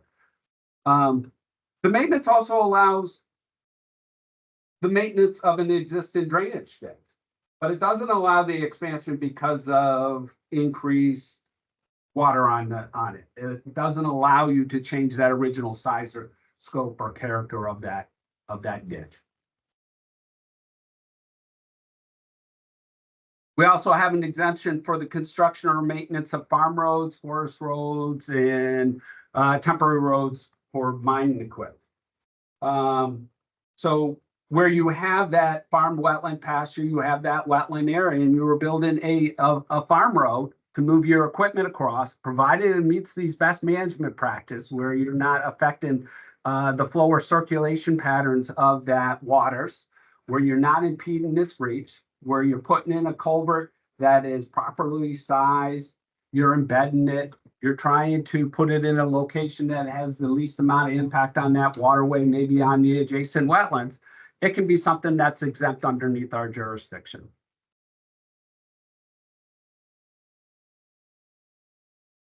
So our jurisdiction extends to basically the ordinary high water mark or the limits of wetlands. I won't, the state and the Corps delineate their wetlands the same way. The state uses our original 1987 manual. Then we realized that 87 manual, we're trying to apply it nationwide. It really doesn't make a lot of sense. In about 2012, we came up with a supplement regional manual that helps define the limits of the wetlands a little bit more based on our region of the country. So we use that to define where the limits of the wetlands are. The Corps has jurisdiction over that discharge of fill in the wetlands. We don't have jurisdiction over the placement of fill or activities outside of that limits of the wetlands like the state does. There's a pretty distinct difference there too. So on a waterway, we regulate to what we call the ordinary high water mark. And usually, I think on Mount from Agag, it's 682.7. There's set elevation, Lake Champlain's 98. But on others, waterways, it might be where, if it's controlled by a dam or something, where that ordinary high water mark as far as that outlet structure is regulated too. On streams and rivers, it's typically where there's a debris line, where there is a change between the sediment material and the vegetation. If there's a rock there or a bridge abutment, you might see a distinct stain on that. And those are good indications of that ordinary high water mark. So we regulate fill going in between those ordinary high water marks or the fill going into the wetlands, done in accordance to our manuals. So this is a little bit about the the Sackett rule. So it's actually now called the revised 2023 rule. So in January of 2023, we came out with a revised rule on what was defined waters of the U.S., what we have jurisdiction over. That came out in January, I believe. Then in March, that became effective, that new rule. And then in May of 2023, there was a Supreme Court decision, the Sackett case. So we went back and I think as of August, we rewrote the rule or revised the rule, and that went into effect, I think, on September 8th of last year. So the revised rule, we still have jurisdiction over traditional navigable waterways, those Section 10 waterways, including terrestrial seas and interstate waters. We still have, so we've labeled them A1s through A5 kind of waterways. We have jurisdiction over the A2s, which are impoundments of jurisdictional waterways, ponds, lakes, those smaller things like that. Not, like Lake Champlain or Mount Magog would fit into that impoundments of jurisdictional waters. Tributaries, streams, rivers, adjacent wetlands. And then there's kind of a catch-all of this interstate lakes and ponds, streams and wetlands that do not fall within the A1, A4. I don't know that I have a true example of that. That might be, say, something like Wallace Pond, in a sense, that's straddling the border. So the big difference is with the Sackett is that we no longer considered significant nexus when we're determining our jurisdiction. And that mostly applies to, say, some tributaries or mostly adjacent wetlands, where prior to that, we had the NUPR rule, the Navigable Water Protection Rule. And prior to that, we had Rapanos. And a lot of these, Rapanos was another Supreme Court decision where we had to have the wetlands could be either adjacent, bordering, or neighboring. And in some cases with the neighbor, we had to do this significant nexus determination. With the revised rule, we just don't have that significant nexus determination to make. Wetlands that are directly abutting streams that are leading to traditional navigable waters, we clearly have jurisdiction over them. The wetlands with some sort of continuous surface connection to those tributaries, to that traditional navigable waterway, we still have jurisdiction over it. The EPA has a website that has information on it. It's limited. I think there's still ongoing stuff behind the scenes that we all don't know about, quite frankly, that is ongoing that I think is will help define this in the months to come a little bit better. But it's not unlikely after some of these Supreme Court decisions that we're a little bit murky on really where we're going for a little bit of time. So it really has only been a few months. The rule also has what are excluded from our jurisdiction. This list hasn't really changed much. This list used to be in what was called our preambles of our regulations, but now it's put right into our regulations. So wastewater treatment systems, we don't have jurisdiction over. Prior converted croplands, we don't have jurisdiction over unless you're changing its use. So if you're taking that prior converted cropland and you're improving it for the production of a commodity crop, that's allowed. If you're adding drainage tiling, if you're adding ditching, if you're grading it, those things are allowed.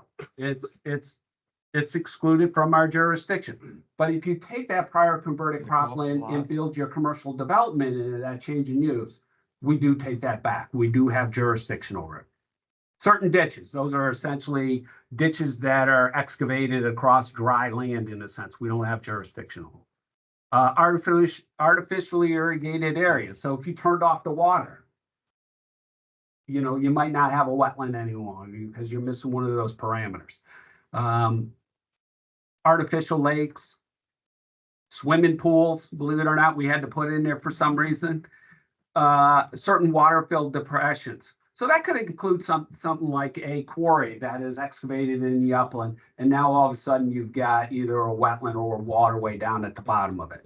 As long as that's not abandoned, we don't have jurisdiction over it. Swales, erosional features, those are little rillets coming off a hillside or something like that.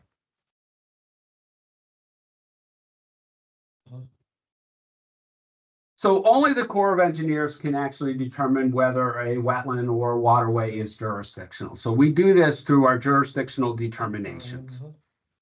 You know, we are the ones that got to define whether that wetland or waterway is a water of the U.S. that is underneath our jurisdiction under the Clean Water Act or Section 10 of the Rivers and Harbors Act. We got two ways of doing this. We got a preliminary jurisdiction.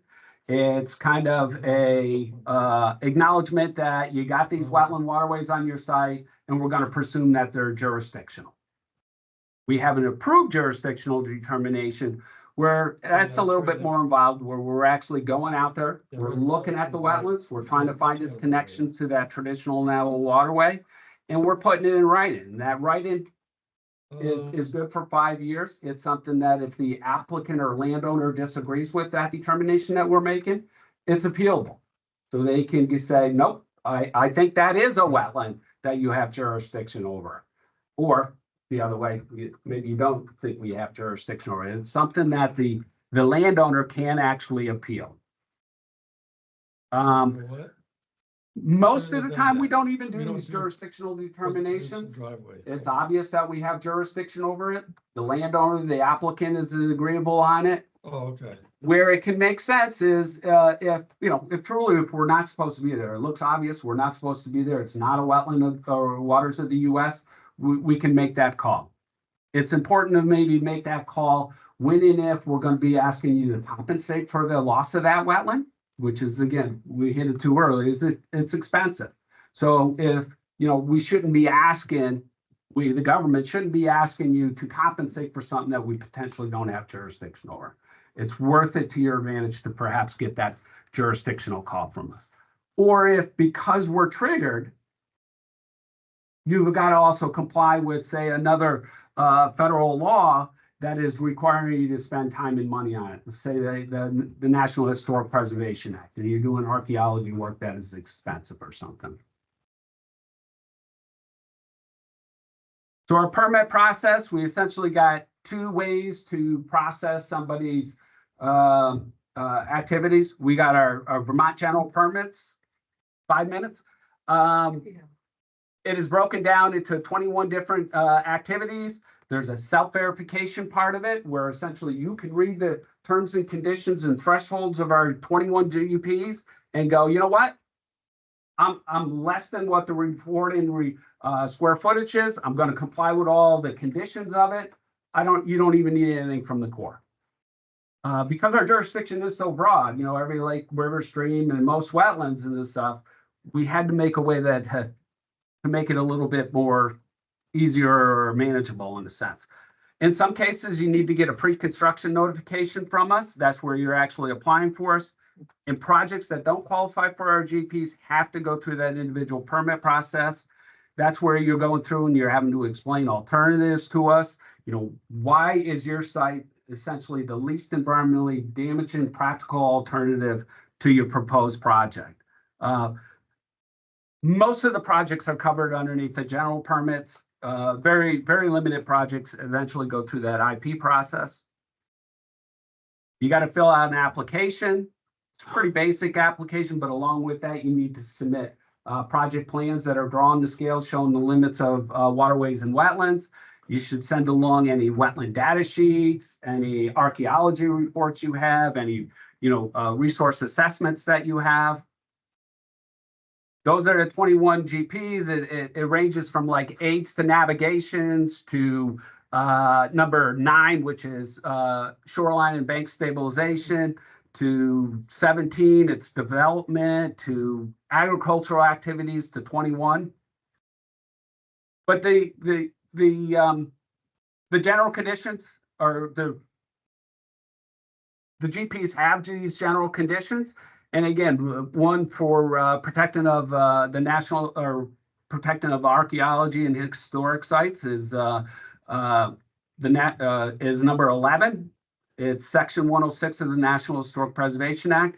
And if you have a project that has fallen out into that SV column as far as the thresholds, typically less than 5,000 square feet, and you know that you're not impacting a historic or archaeology site, and in some cases you can go to the State Historic Preservation Office, you can go to the Stockbridge, Muncie, or more recently, we're also having to coordinate projects with the Nohegan tribe and the Wampanoag tribe of Gayhead, or the Aquinas out of Martha's Vineyard. If you know that you're not impacting any archaeology sites, you're staying within the other thresholds, you can stay put potentially into that SV.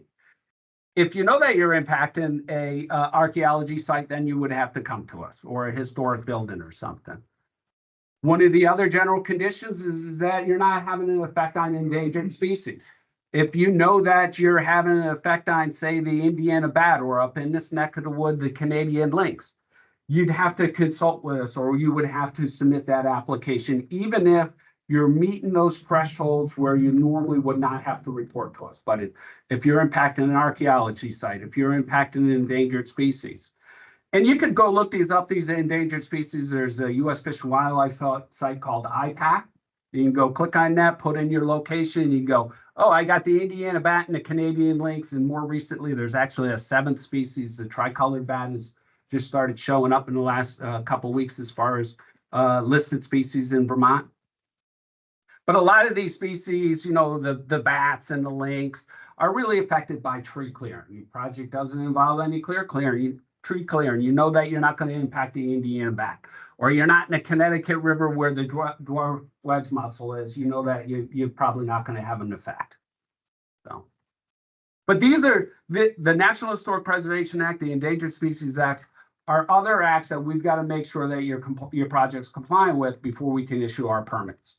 And in some cases, you can do it yourself if you know that you're, for sure staying into those thresholds and not having an impact. General condition 20, it's just one of those conditions in there for stream crossings, trying to do the work during low flow periods, putting in a culvert that's sufficiently sized, got a natural bottoms. If you're doing those kind of activities, typically you might not have to tell us about it. Again, you got to avoid as much as possible, just like Shannon's program. And then you got to minimize. If you can tighten up that roadway slopes, that's something you're supposed to do. And the mitigation is the big one towards the end here. So our regulations tell us we've got to go through this 3-step process. Either you've got to mitigate for your unavoidable impacts through buying credits at a bank. There is no mitigation banks in Vermont. We've set up what our next step could be is a sponsored program with Ducks Unlimited. Ducks Unlimited takes that fee, that money that applicants would pay for impacting those wetlands. They use that money to put a restoration or enhancement site back on the ground.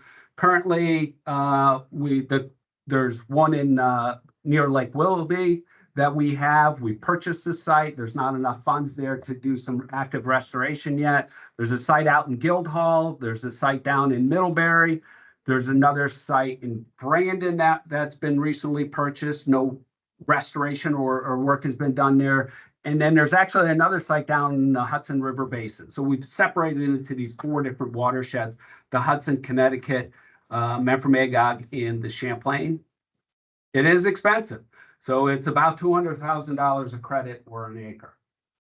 It typically, mitigation's being asked for at 5,000 square feet. I think that's it. Yeah. So big takeaway, it's just like the others have said, questions, call us. Concerns, call us. So. Did that answer the second one? Because that's about as much as I want to get into it. And so often, like, if someone probably has Shannon come, or she'll know probably they need to go to Army Corps as well. They do. So the 3 agencies work together really good. And if it's not even an ag thing, I'll be often out there with the state wetland ecologists or the river management people, the lakes and ponds people. So we kind of try to do joint site visits as much as we can. I got 3 people, we cover the in-state.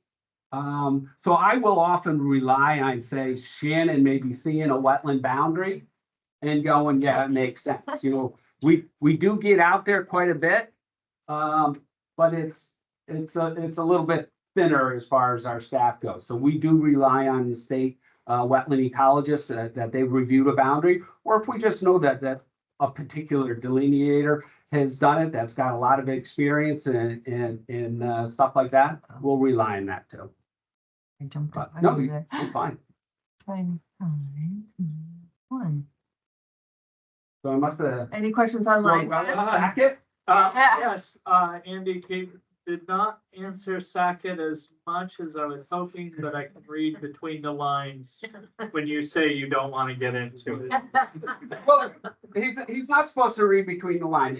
If Andy has concerns on whether we're supposed to have jurisdiction or something on this particular site, he can call us and we can go out there and look at it. We are the ones that have got to see it. And I could throw out a whole bunch of hypotheticals, but until we kind of really see those sites and are able to either determine there's that connection or not, it's hard to do. It really is. And again, you know, EPA has a lot of good stuff on their website. You know, I wish there was a little bit more there, but I think in given time, stuff will come out there. So. And as you know, I ran through, that was just what we did in 12 months. Right. You know, the Clean Water Act and what is a waters of the US.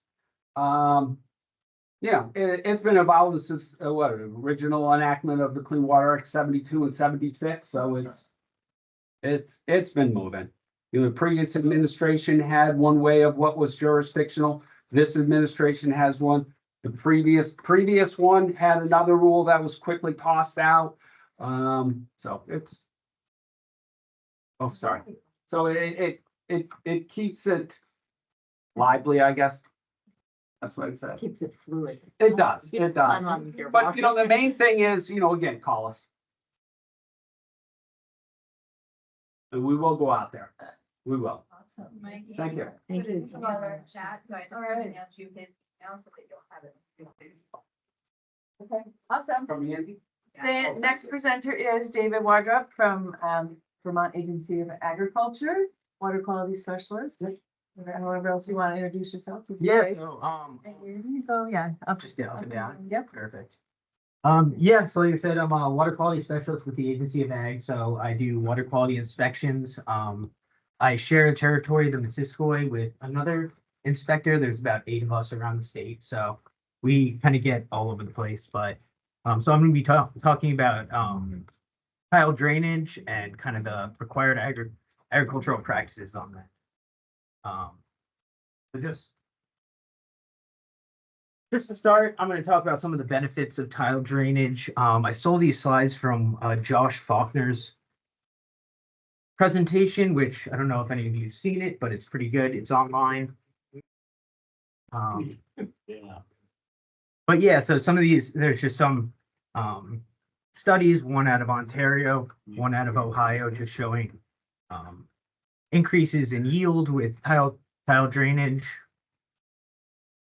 And as we talked about earlier, just more annual precipitation that we're seeing. You can explain what tile drainage is. Oh, yeah, sorry. So tile drainage, it's a way of draining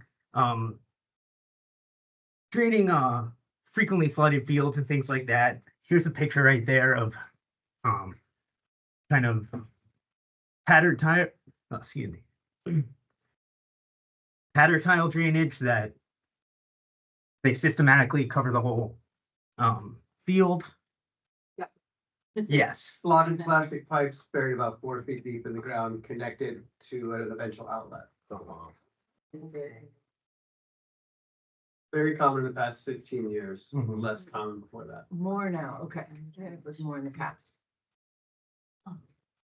So yeah, some of the benefits is it improves production on year-to-year variability, allows people to get out on fields earlier, decreases compaction. So a year like last year where a lot of fields were flooded, people weren't able to get out and do some hay cuts and things like that. It helps prevent issues like there in the bottom where tractors are kind of buried pretty deep. And yeah, so again, with the increased in rain events and stronger rain events, it's being seen as a practice that people are using. So I just wanted to give some benefits and say that the agency does approve of tile drainage just before we get into some of the required excuse me, practices. So the research that went into this, so starting in 2016, there was a advisory group that contracted out to 3 different contractors, over 1,000 samples, a lot of monitoring stations on Jewett Brook, but looked into kind of what we can do about some of the rules around it. So they decided to come up with some required agricultural practices, which went into effect November 2018.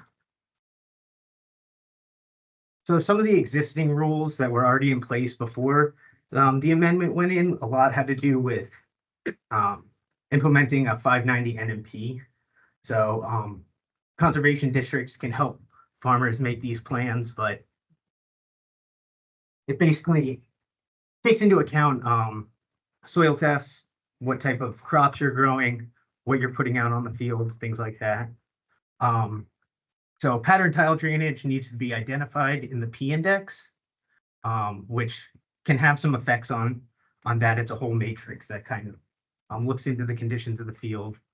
If it's elevated to very high, then no inputs are allowed to be put on. So that's fertilizer, manure, ag waste, things like that. So this was the amendment that went in about the NMP conditions. So if the soil test phosphorus was above 20 parts per million, nothing was allowed to be spread on the field on pattern tile drainage. Some more in the field practices. So this is more what I see and go out and look for is some setbacks that we're in. So no agriculture field stacks of manure or any other ag waste are allowed to be within 100 feet of subsurface tile drainage. So basically any feet that has pattern tile drainage, not allowed to do stacks. Some additional ones are unimproved barnyards or feedlots. So that would be like a pasture where not enough vegetation growing to sustain the animals. If you're bringing in supplemental feeds, so brown bales, things like that, you're not allowed to do that on a field that is tiled, as well as vegetated treatment areas for ag waste. So for leachate and stuff where you allow the natural landscape to kind of clean up and take out the nutrients from an ag waste.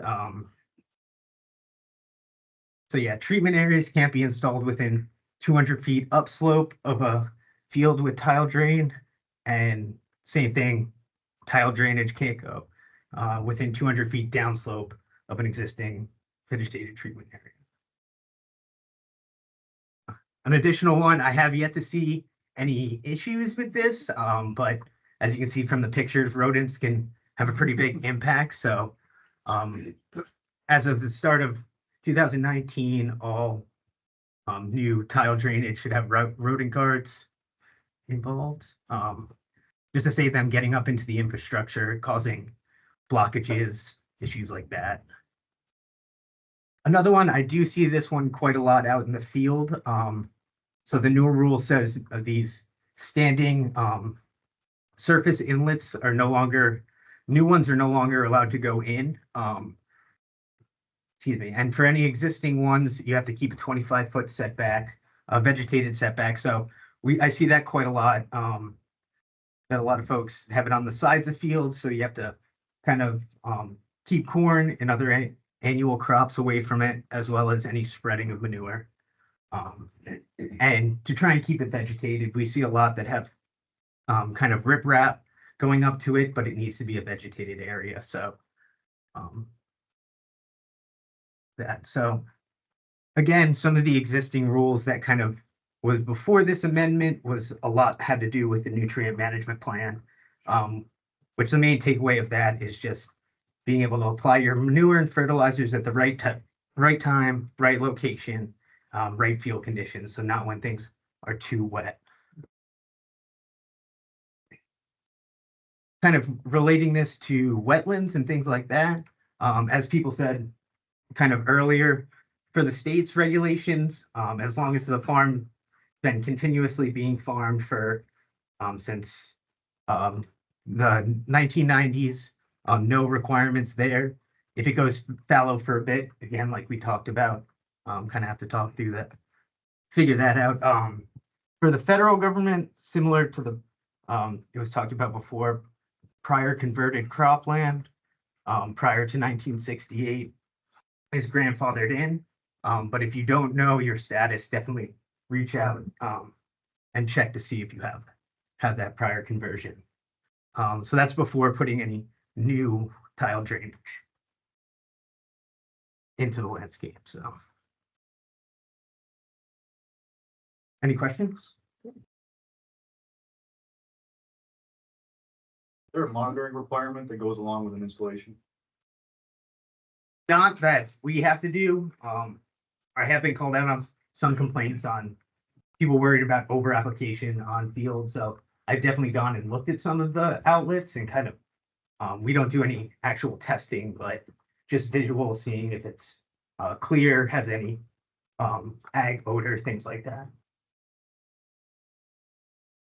I guess I would add that for the Vermont wetland rules with the outlet structures, because those are not in food or crop, because there needs to be a vegetated buffer, that outlet structure, if it's in wetland or buffer zone, might need. Which is not fully decided yet, though. They issued any permits for that. I think we have a new draft house. I don't think. Still a flux to revise the rules. Next step to start to clarify some of those areas. A question online. And I think it's bouncing off this one. Who and when are tile drainage outlets monitored? This is a problem in St. Albans. Yeah, so when I go out and do my inspections, we do a number of field checks. So if it's a field that does have tile drainage and we kind of know where the outlet is, we'll look at it. There's no actual kind of that we do like yearly monitoring process. Again, kind of the advisory group, when they were kind of creating the new rules, there was a couple contracts that went out and a lot of people were monitoring for research purposes, but for regulatory side, not too much goes into it once they've kind of been installed. So there's no systematic Mhm. monitoring, it's Correct. more opportunistic. But definitely kind of St. Albans, they mentioned Jewett Brook. There's a lot of monitoring stations there that there's been some research developed through that. Last. You have Ted. Ted Sedell. Hi, Gonna Ted talk- Fidel. Oh, you're I'm, talking about Ted. the conservation specialist at Orleans County Conservation District. And we're pretty much the link in between you and everyone else. So we get a lot of people coming in through the door, into the NRCS office. We're in the far back, but we're also able to, alongside NRCS, provide a lot of these linkages and get you set up on kind of the funding sources and networking people together. So as you saw in some of the presentations, especially Shannon's at the end, there was some funding sources. These are the three main technical and financial resources that we get. Vermont Fish and Wildlife Wetlands Restoration Grant and Acquisition. There's the DEC's River Corridor Easement Program, and then the NRCS Agricultural Conservation Easement Program to Wetland Reserve easement that Jim brought up. And just a quick, what is this, what are each one's about? Really, the Fish and Wildlife one, this goes straight to acquisitions. They're looking, they're trying to put contiguous pieces of wetlands, river corridors together. If you got something that's just not usable, this might be a good way of going out, especially if you're willing to sell the parcel outright. In other ways, we can get funding to do stream and wetland restoration through series of funding opportunities through the state, GLFC, the Great Lakes Fisheries Commission. So there's ways we can start pitching in restoration dollars for something like this. On the other end of that spectrum, putting this into a river corridor easement, like Shannon had mentioned, and this is a one-time payment. The valuation can change based on how much river corridor or wetland you're looking at per acre and the characteristics. So this does have some benefit in there. And especially if you're willing to have a 50-foot or bigger riparian buffer. And then finally, what Jim was talking about. This is one that personally I haven't been asked about quite often, but one that we do work with the NRCS on this, so that I can get you in touch with him really quickly. And likewise, Dave Blodgett in the back is a good resource with this. But we tend to know who to direct you to for different types of, I guess, situations. We try to find a solution for all. Any questions on that? And and I guess the next we can leave this up. Loads of, we'll email this to you. Yeah.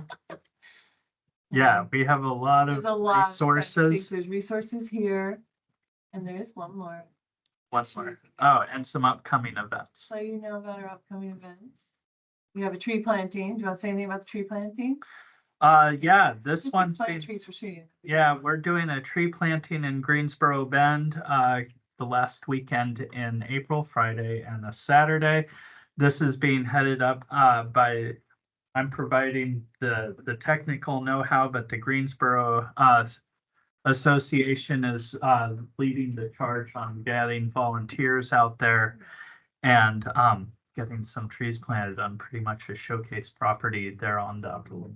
That was affected by flood, right? And they're That trying to- was, yes. So the footprint of this planting is gonna fit the footprint of the July 2023 flood event, which just laid a big swath of silt over pretty much a manicured lawn. They looked at it and said, we don't need a lawn. want to take care of this anymore. And that area, they've really embraced Streamwise. Yes, And, yeah.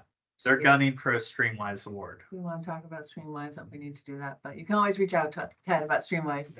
And then really quick, we have our annual plant sale. If you didn't order plants, you can still come to the conservation fair we have at the Barton Fairgrounds on Saturday, May 4th. We do a conservation fair on our plant sale pickup day.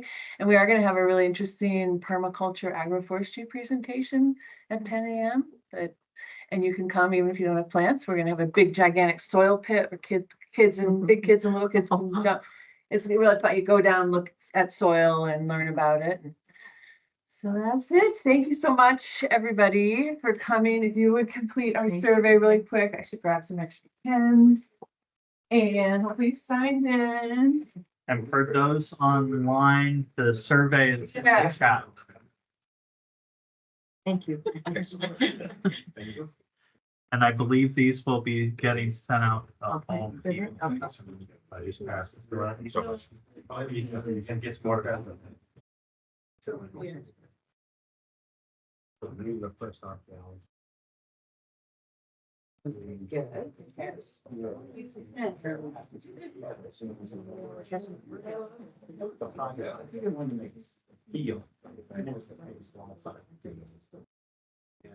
The archaeologist that went out there on my way, must have been in the fall.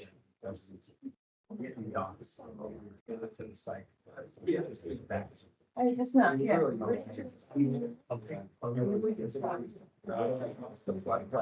Yeah, maybe some, is there any final question? Yeah. Find some of that. That's door, you know, right? It's just the main archaeology. Right. How long does the, we should do a site visit? Many years ago, wasn't.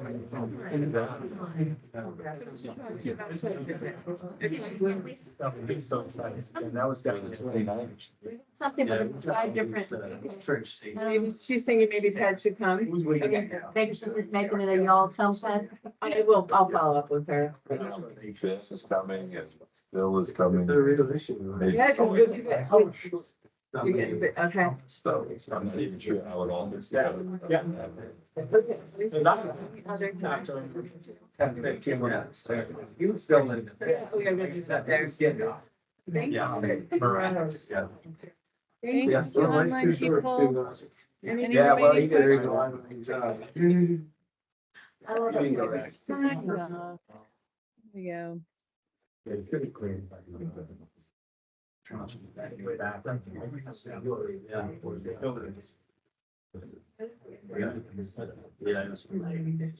You think about when you see like the property things you told me, the road, I think I can take that huge, you know, every board in there, different place.